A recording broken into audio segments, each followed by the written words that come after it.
Hey everyone. Welcome to AfriHeart Stories, your go-to spot for African tales. Don't forget to like, subscribe and drop a comment. Now sit back and enjoy. Chioma adjusted her headscarf as she walked into the small cafe near Yaba, where she had agreed to meet Kunal after work.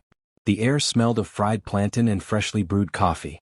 She spotted him instantly, Kunal, tall and confident in his crisp white shirt, his sleeves rolled up. His smile broadened when he saw her. Chioma, he called, rising to pull her into a hug. She laughed softly. You're always early. Are you trying to impress me again? Kunal chuckled.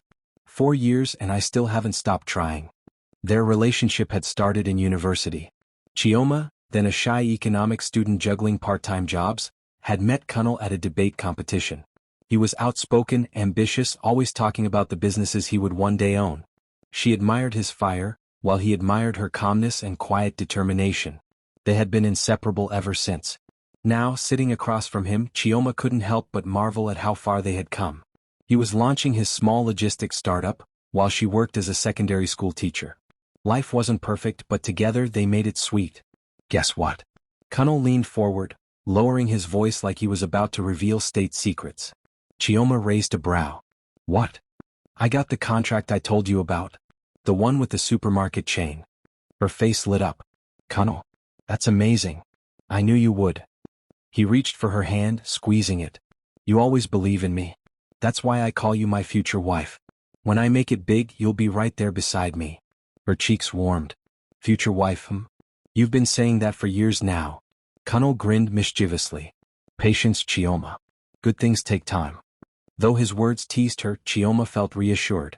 She had no doubt Kunal loved her, and she trusted that one day he would make good on his promise.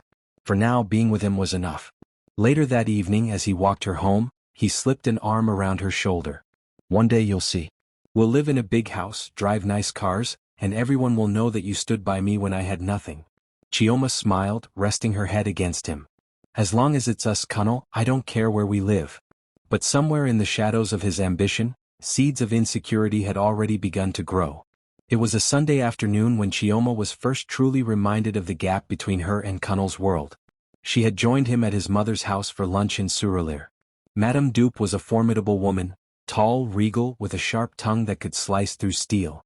As Chioma arranged the bowls of jollof rice and pepper soup on the table, Madame Dupe watched her keenly. Chioma, she said finally, you're a good girl. You remind me of myself when I was young. But tell me, do you really think you can handle Kunal's future? Chioma's hand faltered slightly, but she smiled politely. Auntie, Kunal and I have managed through tough times already. I believe in him. Madame Dupe tilted her head, unconvinced. Belief is one thing. But marriage is not only about love. A wife should elevate her husband, not drag him down. Don't you agree? Kunal, sensing the tension, quickly interjected. Mummy, please. Chioma is the one I chose. She stood by me since school. Madame Dupe gave a thin smile. I know. And I respect that. But, Kunal, think about it. Business is about connections. A wife from the right family could open doors. Influence, power. You need to consider these things. The words stung Chioma, though she tried to hide it. She excused herself to fetch more water, blinking rapidly in the kitchen to stop her tears.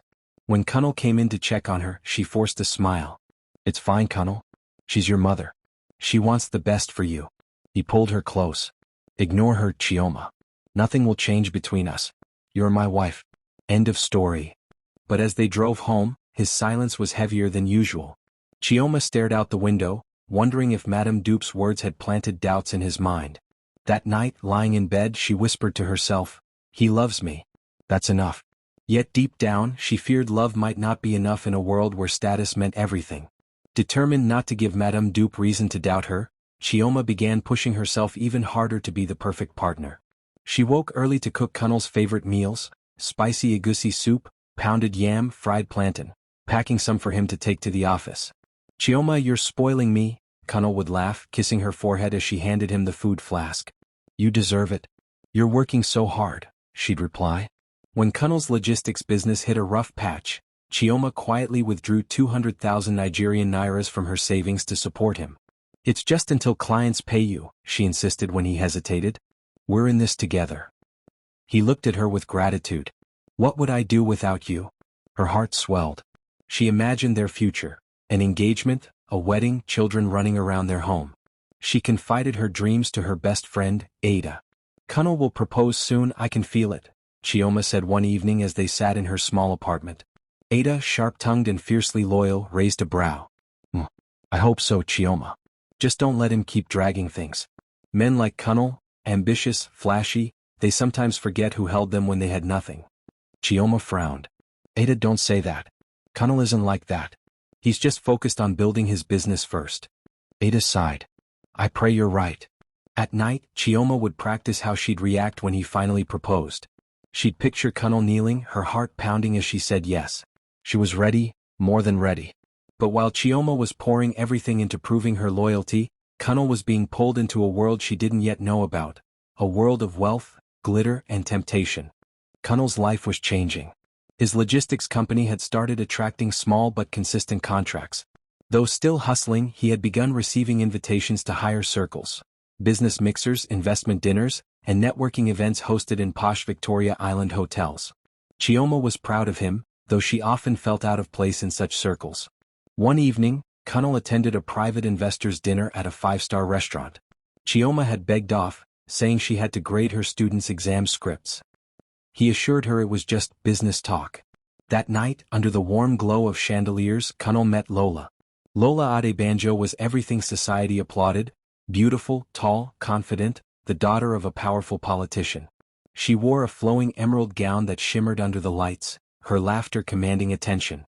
When she extended her hand, Kunnel felt like he had just been noticed by royalty. I've heard about you, Lola said smoothly, swirling her wine glass. The young man making waves in logistics. You have drive, Kunnel. That's rare. Kunnel chuckled nervously. I'm just trying my best. Still small compared to the giants. Nonsense, she replied, leaning closer. You'll be a giant soon. And men like you deserve women who match their fire. Don't you think so? The words lingered. He thought of Chioma, her simplicity, her quiet loyalty, her teaching job that paid barely enough. He loved her, but in that moment, Lola's aura made him question if Chioma could walk into rooms like this and command the same respect. As the night ended, Lola slipped him her card. Call me. We could collaborate. Professionally, of course. But Kunnel knew it was more than professional. That night, driving home, he thought of Chioma waiting for him in their modest apartment. She'd probably left food warm in the pot, worried about whether he had eaten. He shook his head, guilt tugging. Still, Lola's words echoed. A man like you deserves a woman who can match his status. The changes started subtly. Kunnel, are you coming for dinner tonight? Chioma asked one evening. She had prepared jollof rice, plantain, and fried chicken, his favorite. Kunnel glanced at his buzzing phone. Chioma, I'm sorry. I have a late meeting. Investors want to go over numbers again. She nodded, though disappointment clouded her eyes. You've been so busy these days. It's all for us, he replied quickly, kissing her cheek before dashing out. But instead of numbers with investors, Kunnel was dining with Lola at a rooftop lounge overlooking the Lagos skyline. She laughed at his jokes, touched his arm when she leaned close. Around them, the wealthy mingled. When introductions were made, Kunnel presented Lola as a close friend. At home, Chioma noticed how he now came in later, smelling of expensive cologne, his shirts faintly perfumed with something that wasn't hers. She brushed it off at first. Kunnel is just networking, she told herself. He's under pressure. Yet the signs grew harder to ignore. He canceled date nights they had planned weeks earlier. He left his phone face down on the table, growing defensive if she asked simple questions. One night, as she ironed his clothes, Chioma asked softly, Kunnel, is everything okay between us? He glanced up briefly. Of course, Chioma. Don't be dramatic. Her chest tightened. She wanted to believe him, but his warmth was slipping away. When she confided in Ada, her friend's eyes narrowed. Chioma, open your eyes. That man is hiding something. Don't let love blind you. Chioma bit her lip. Ada, I know Kunnel. He may be distracted, but he loves me. I just have to be patient. Ada shook her head. Patience is good. But don't let it become your prison. Chioma's loyalty held her captive, even as Kunnel drifted further into Lola's glittering world. It was a Saturday afternoon when Chioma's suspicions grew undeniable. She had been scrolling through Instagram when her thumb froze. There, on a lifestyle influencer's page, was a picture of Kunnel. He was seated at a candlelit table in an exclusive restaurant, smiling confidently. Beside him, in a glittering red gown, was Lola Adebanjo. The caption read, "Power couples making Legos sparkle." Chioma's heart dropped. Her chest tightened as she stared at the screen. The man she cooked for, prayed for, and sacrificed for was posing publicly with another woman. When Kunal arrived at her apartment later that evening, she was waiting, phone in hand. "Kunal," she said quietly, holding up the photo. "Explain this." His eyes flickered briefly before he forced a laugh. "Chioma, come on. Lola is just a client. We were discussing contracts. You know how people twist things online." "Contracts?"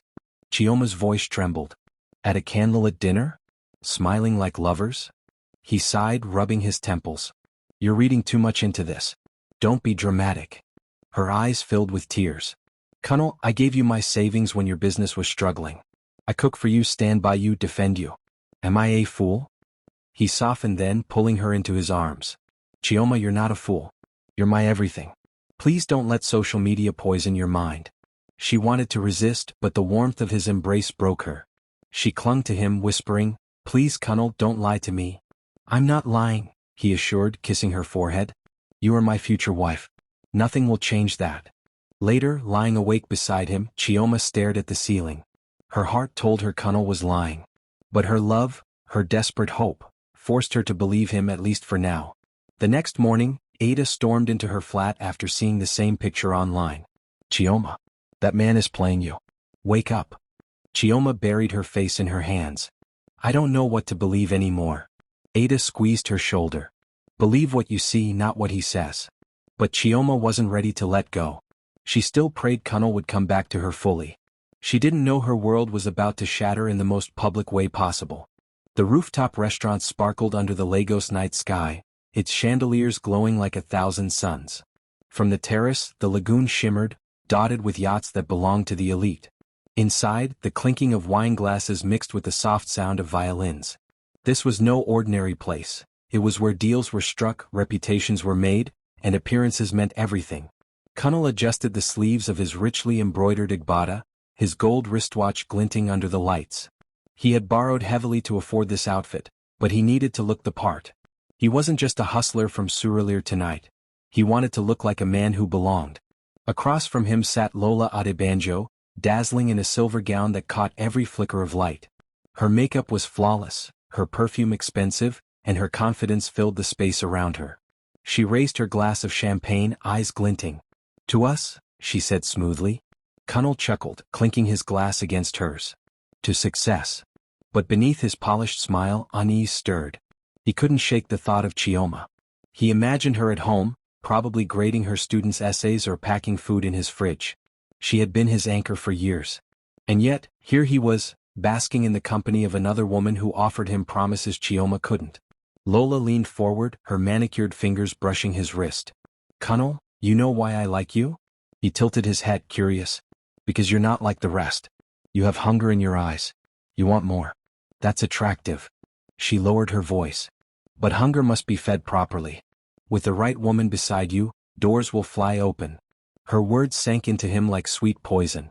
He thought of her father's influence, the contracts she hinted at, the billionaire she could introduce him to.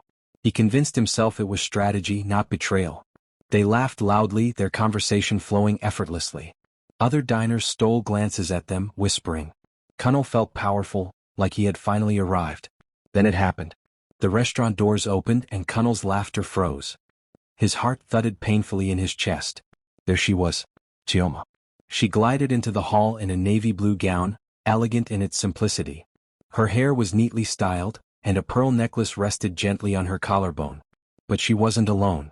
Beside her was a man Kunal recognized instantly, Femi Adebayo, the respected entrepreneur who had made headlines with his clean energy company. Tall, broad-shouldered, confident, Femi carried himself with the calm assurance of a man who didn't need to prove anything. Kunal's glass trembled in his hand. "What the hell is she doing here?" he muttered. Lola frowned. "What's wrong?" Kunal's eyes never left Chioma. She looked radiant, happier than he had seen her in months. Their eyes met across the room. She didn't flinch. She smiled faintly as if to say, "I don't belong to you anymore." Kunal's world tilted. The restaurant buzzed with whispers as Chioma and Femi took their seats directly across the hall from Kunal and Lola. Kunal's pulse pounded. He gripped his fork so tightly his knuckles whitened. Every laugh from Chioma's lips was a dagger. She looked free, her eyes glowing with the kind of joy he hadn't seen in years. Lola followed his gaze, smirking. "Isn't that your little schoolteacher?" Cunnell's jaw tightened. "Don't call her that." "Relax," Lola said, sipping her champagne. "You're with me now. Don't act like you've lost something important." But Cunnell couldn't relax. He remembered Chioma's quiet sacrifices, her cooking, her savings given to rescue his failing business. She was supposed to be his future wife. Yet here she was, looking more desirable than ever, sitting beside a man who seemed tailor-made for her. The waiter poured wine into Femi's glass. Femi leaned close to Chioma, whispering something that made her laugh softly. Cunnell's stomach twisted. "Why is she laughing like that?" he muttered under his breath. Lola rolled her eyes. "Cunnell, pay attention to me. You're embarrassing yourself." But he couldn't tear his gaze away. His mind screamed, "She's mine. She was always mine." Then the moment came. In the middle of their dinner, Femi stood. The hall grew quiet, curiosity sparking among diners. He reached into his pocket and pulled out a small velvet box. Gasps echoed. Chioma's eyes widened. Cunnell's heart nearly stopped. "Chioma," Femi said, his voice rich and steady, "from the first day I met you, I saw a light in you that I couldn't ignore. You are kind, strong, and you make me believe in a better future. I don't want to spend another day without you by my side." He sank to one knee, flipping open the box to reveal a dazzling diamond ring. The restaurant erupted in murmurs. Phones came out. People whispered, "Isn't that Cunnell's girlfriend? Wasn't she the one he promised to marry?" Cunnell sat frozen, sweat beading his forehead. He wanted to shout, to stop the world, to drag her away. But his voice failed him. "Chioma?" Femi's eyes softened. "Will you marry me?" Cunnell's heart shattered. For a split second, silence ruled the room. All eyes were on Chioma, who sat frozen, her hand over her mouth. Her chest rose and fell with the weight of 1,000 emotions. Cunnell leaned forward, desperate. "Say no," he whispered to himself, sweat dripping down his temple. "Say no, Chioma. You belong to me." But then it happened. Chioma's tears spilled, not of pain but of joy. She nodded slowly, her lips trembling into a smile. "Yes, Femi. I'll marry you." The hall exploded in applause. Guests clapped, some even standing. Waiters cheered softly from the corners. Phones flashed as cameras captured the moment. Cunnell's fork clattered onto his plate. His vision blurred as though the world had spun off its axis. The woman he thought would wait for him forever had just been claimed by another man, publicly, boldly, irreversibly. Femi slid the ring onto Chioma's finger, kissing her hand tenderly. She laughed through tears, leaning into his embrace. The glow on her face was undeniable. Across the hall, Lola smirked, clearly enjoying the spectacle. "Wow, so that's your girlfriend? Or should I say, ex-girlfriend?" Cunnell turned on her, eyes blazing. "Shut up, Lola." She laughed, unfazed. "Don't be mad at me. You were busy chasing shiny things while another man saw her worth. You should thank me, I freed her for him." Cunnell's chest burned. His mind replayed every moment with Chioma, her cooking, her prayers, her belief in him. He had thought she would always be there, waiting no matter how long he delayed. Now the reality was brutal. Someone else had given her the love he withheld. As the applause died down, whispers filled the air. "Isn't that Cunnell? Didn't he call her his future wife? Chai, he lost big time." Cunnell buried his face in his hands. His pride crumbled, his heart cracked open. For the first time in his life he felt powerless. Chioma's gaze flicked toward him briefly. Their eyes met. She didn't gloat. She didn't sneer. She simply held her head high, her hand entwined with Femi's. The message was clear. I deserved better. And I found it. Cunnell's world collapsed in that instant. The restaurant was still buzzing after Femi's proposal. Guests clapped, some wiping their eyes, others pulling out phones to capture the magical moment. But amid the glow of celebration, Cunnell sat stiff, his heart in pieces. Whispers slithered across the hall like venom. Wait, wasn't she with Cunnell before? Ah, I remember. He used to call her his future wife. See life? He left her, and another man valued her immediately. Chai, men can be blind. Cunnell's ears burned. Every word felt like a dagger. He wanted to vanish, but pride pinned him to his seat. Lola leaned closer, voice dripping with mockery.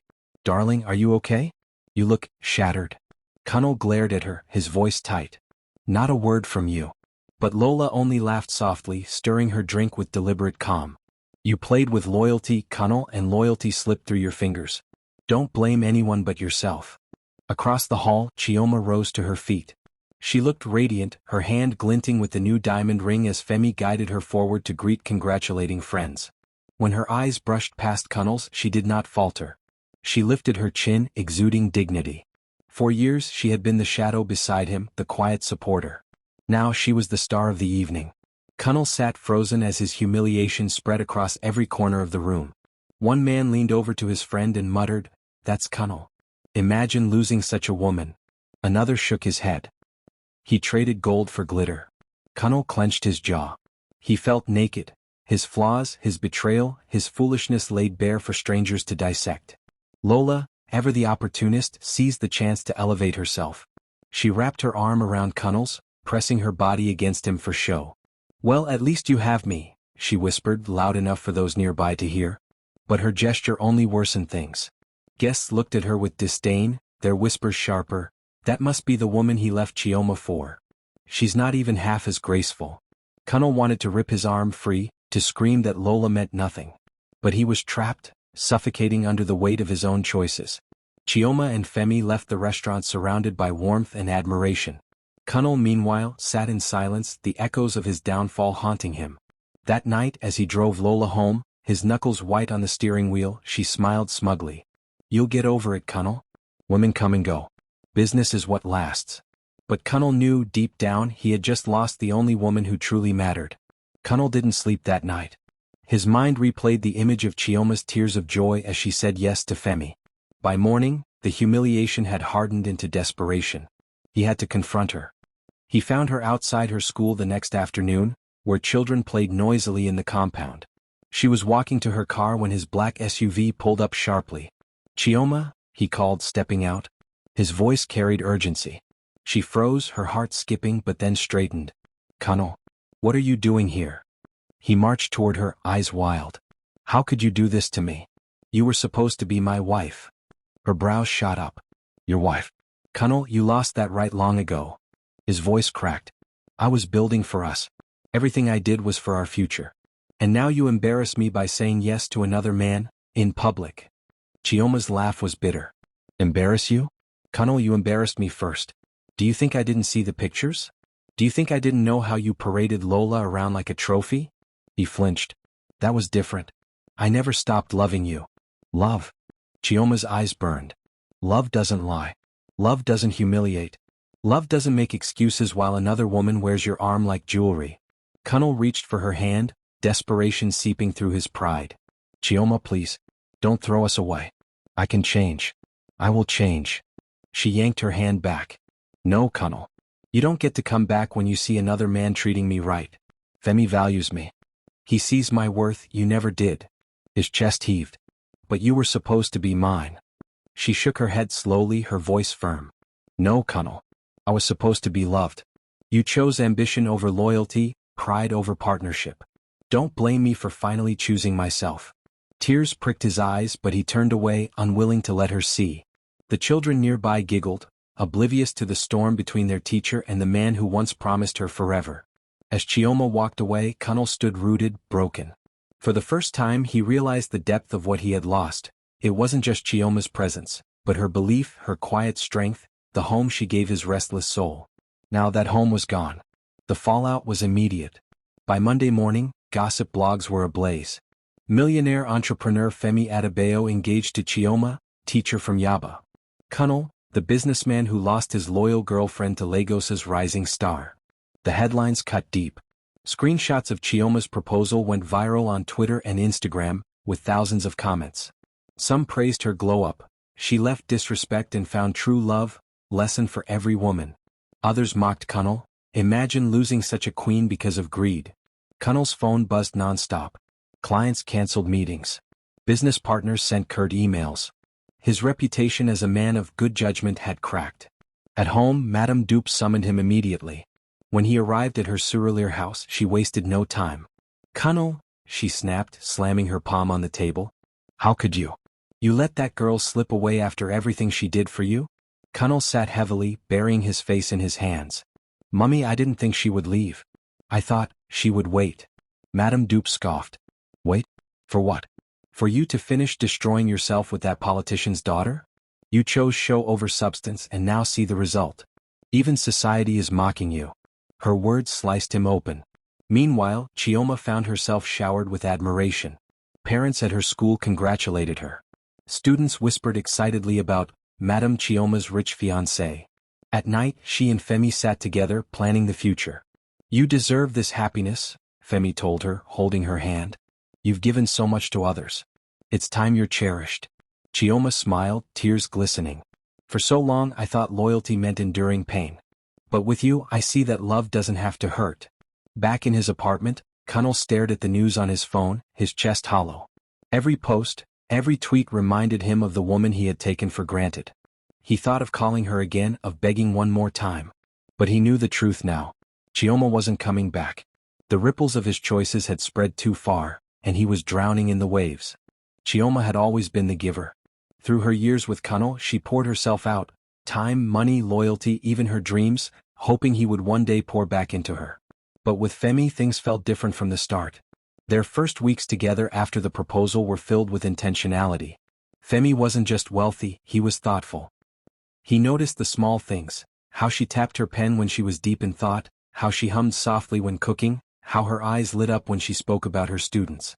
One evening, as they sat together on his balcony overlooking Ikoyi, Femi turned to her. Chioma, what do you really want? Not what others expect from you. Your dreams. She blinked, surprised. No one's ever asked me that. Well, he smiled, I'm asking. Chioma hesitated, then admitted, I've always wanted to start a foundation, for children in poor communities. A place where they can get books, food, and a chance at something better. But, she trailed off, shrugging. It always felt impossible. I barely survive on my teacher's salary. Femi's eyes softened. Impossible?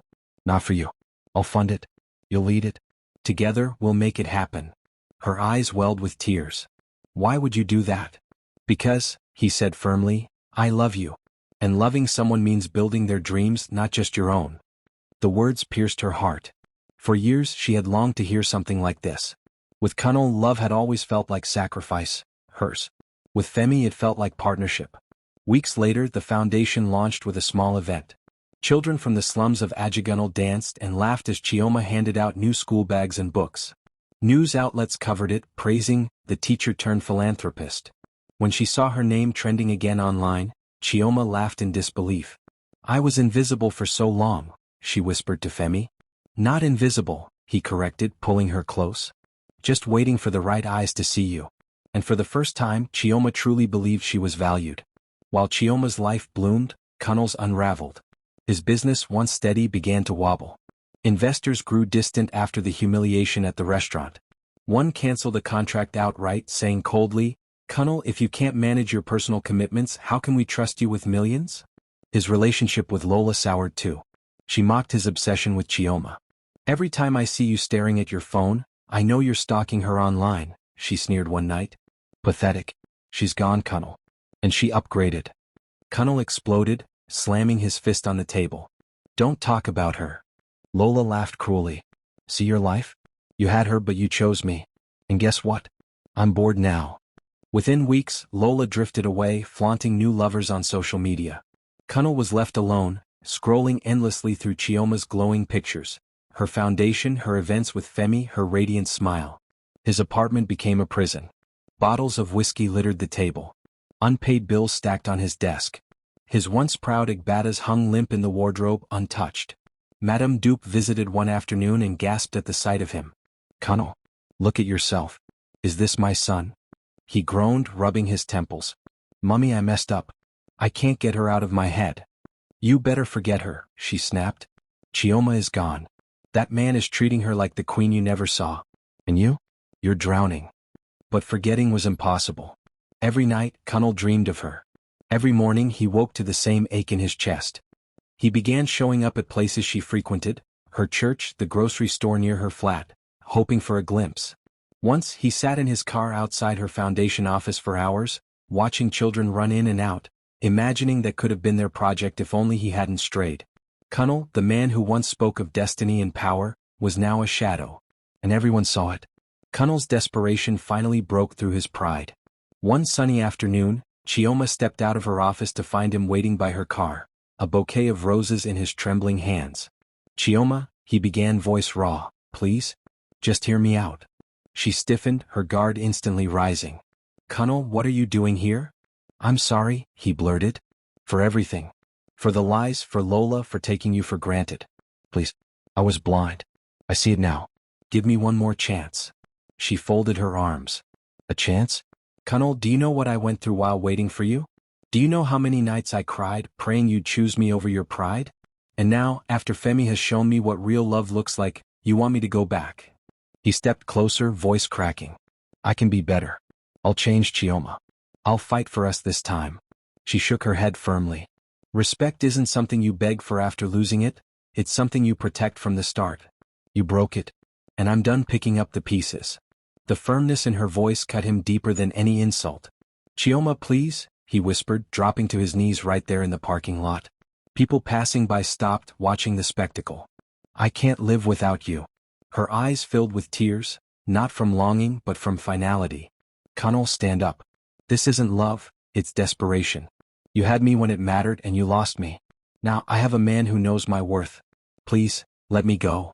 With that, she slid into her car, started the engine and drove off, leaving Colonel kneeling on the hot pavement, roses scattered, humiliation burning his skin. Onlookers shook their heads. That's Colonel, one whispered.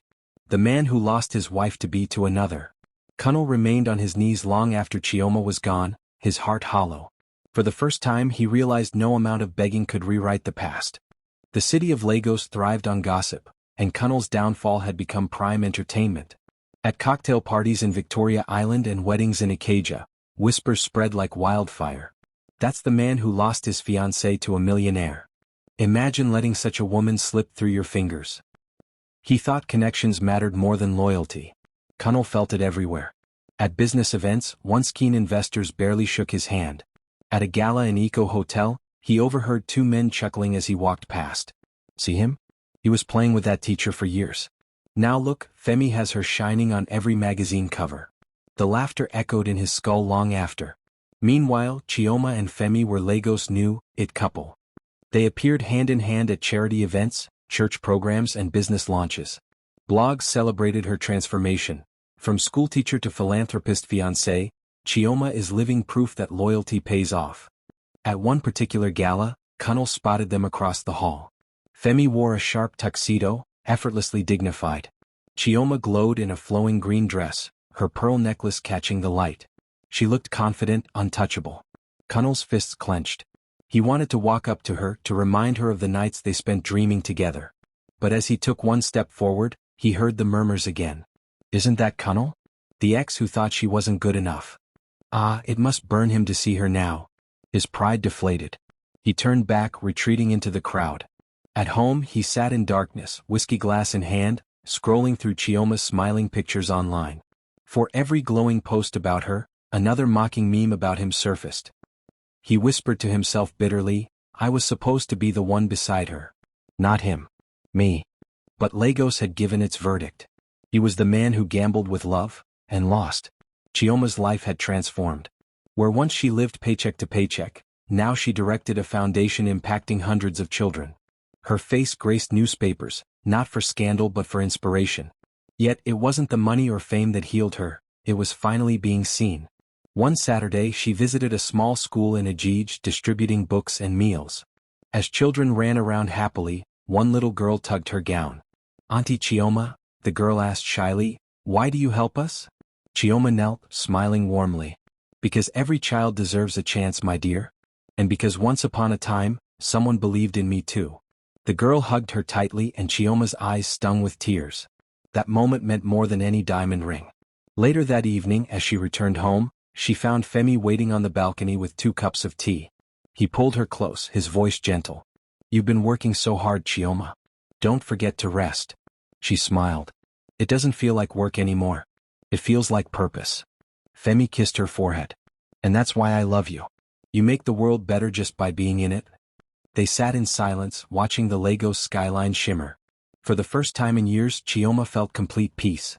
Her best friend Ada noticed the change too. Over dinner she teased, see you now, glowing like lantern. If Colonel sees you today he'll faint. Chioma chuckled softly. Ada, I don't even think of him anymore. He was part of my past, but Femi is my present, and my future. Ada raised her glass. To growth, to love, to never settling for less again. Chioma clinked her glass, her heart light. She had once thought she would break without Cunnel. Instead she had bloomed, stronger and brighter. The announcement came on a Friday morning and by noon it was everywhere. Power couple alert. Entrepreneur Femi Adebayo to wed Chioma, founder of Hope for Tomorrow Foundation. Blogs exploded with the news. Instagram flooded with congratulations. Twitter trended with hashtags. Hashtag Chioma and Femi, hashtag True Love Wins, hashtag From Teacher to Queen.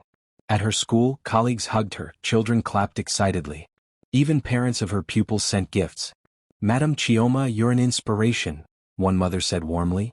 Chioma blushed. Thank you. I'm just grateful for God's grace. Meanwhile, across town, Cunnel saw the news pop up on his phone. He froze. The headline screamed at him, mocking. His chest ached, his throat tightened.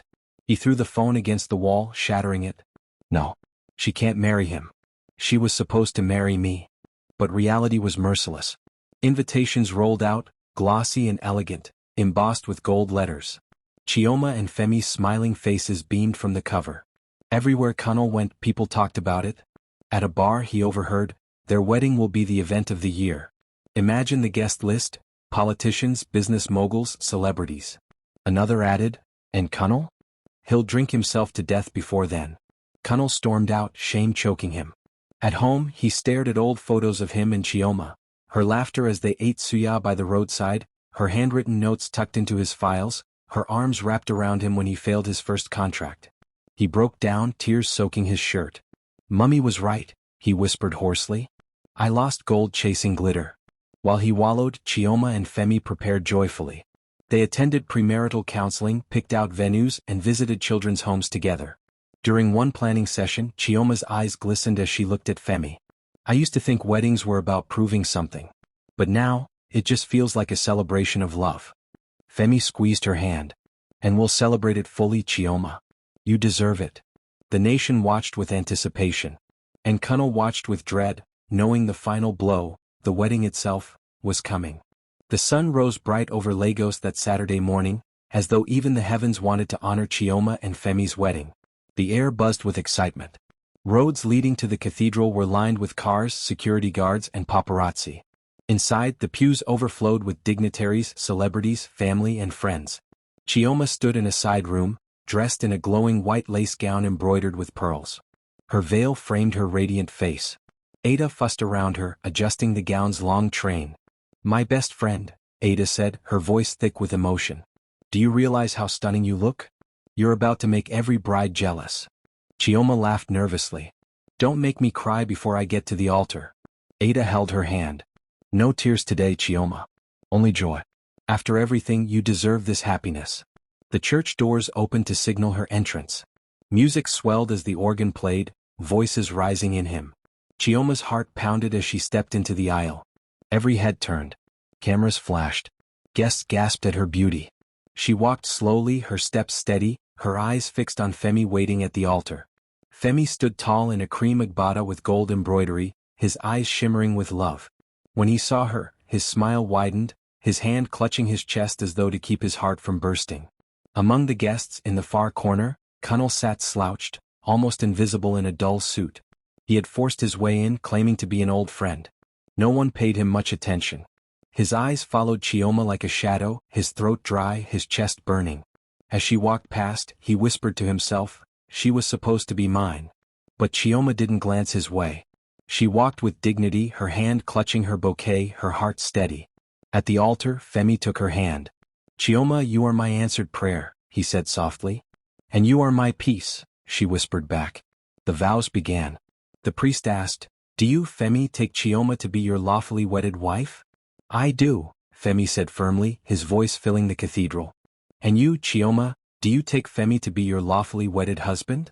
Chioma smiled through tears. I do. The crowd erupted in applause, clapping joyfully as the couple kissed to seal their union. The choir burst into song, trumpets blaring, drums rolling in celebration. In the corner, Cunnel covered his face with his hands. Tears slid down his cheeks. The sound of their kiss was like a nail sealing his coffin. Outside, fireworks lit the sky. Guests danced, sprayed naira notes, and feasted on lavish meals. Chioma and Femi radiated joy, moving as one. And Kunal? He slipped away quietly, shoulders hunched, broken. The weeks after the wedding cemented the story in Lagos society. Newspapers ran headlines: "Teacher marries millionaire entrepreneur, a modern fairy tale." Blogs flooded with pictures of the glamorous ceremony. Chioma's foundation gained more donors. She and Femi became the city's golden couple, admired for their love and philanthropy. For Chioma, life blossomed in ways she never imagined. She no longer felt small, overlooked, or invisible. She was cherished, valued, celebrated, not because of Femi's wealth, but because he saw her as an equal. Together they built projects, traveled, and lived with purpose. But for Kunal, life was nothing but shadows. His business continued to crumble. Friends distanced themselves. Even his mother, Madame Dupe, looked at him with bitter disappointment. "You had everything, Kunal," she told him one evening, her voice weary.